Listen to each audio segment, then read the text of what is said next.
আবার কবে দেখা হবে আমি জানি না, তবে একটা দাবি করে যাব, আমি সাইদি আল্লাহর এক নগণ্য গোলাম। যেদিন আপনাদের কাছে খবর হবে সাইদি পৃথিবী থেকে বিদায় হয়েছে, আমি আপনাদের কাছে শুধু দোয়া চাইবো, আপনারা প্রাণ ভরে আমার জন্য দোয়া।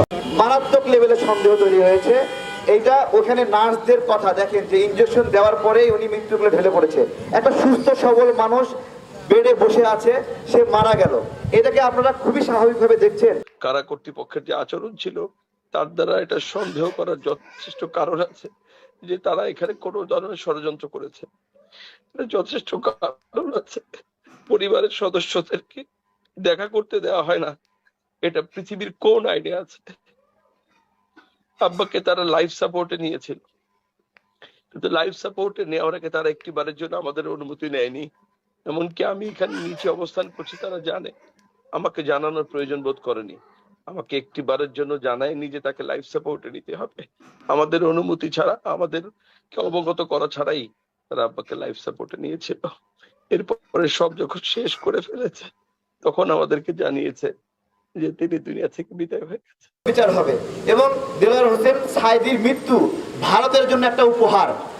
ভারতকে উপহার দিয়ে দেওয়া হয়েছে দেলোয়ার হোসেন সাঈদীর মৃত্যু। হয়তোবা এই উপহারের বিনিময়ে শেখ হাসিনা আরেকবার ক্ষমতায় থাকতে পারে। সাঈদী সাহেবকে বিচারিক হত্যাকাণ্ড করা হয়েছে।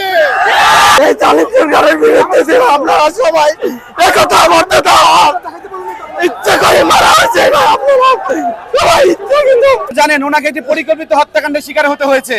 তার কারণটা কিভাবে? উনি বারবার আগে প্রিভিয়াস টাইমে অনেকবার অসুস্থ হয়েছেন, ওনাকে ট্রিটমেন্ট নেওয়ার সুযোগ দেয়নি, আমার নাম শুকুরঞ্জন বালি। আমি সাঈদী সাহেবের আমি জানাজায় আসছি, ভালো বিদায় এই জন্য আসছি। আমি তারই একজন সাক্ষী ছিলাম। আমি তার পক্ষে সাক্ষী দিতে আমি ঢাকায় গেছি, কোর্টের সামনে দিয়ে আমি অবরোহণ হয়ে গেছি। আমি দীর্ঘযায়ী আমি ঢাকারই আশেপাশে ছিলাম দীর্ঘ আপনার 3 মাসে 13 দিন কম। ওইখান দিয়ে আপনার নিয়ে যায় চকুবানিয়া, নিয়ে যায় আপনার কোথায় নিয়ে যায় তা আমি জানি না। এরপর যাইয়ে লামাইতে মানে নিয়ে গেল। আমি সীমান্তে যাইতে যে বৈকারি বটার আমার খুব রকম মাইর দিয়েছে। দেওয়ার পরে আমি স্বরূপনগর থানা দিয়া বসিরহাট কোর্ট বা জেল, ওইখান দিয়ে দমদম কারাগারে দীর্ঘ যাই আমি 5 বছর আমি কারাগারে বন্দী ছিলাম।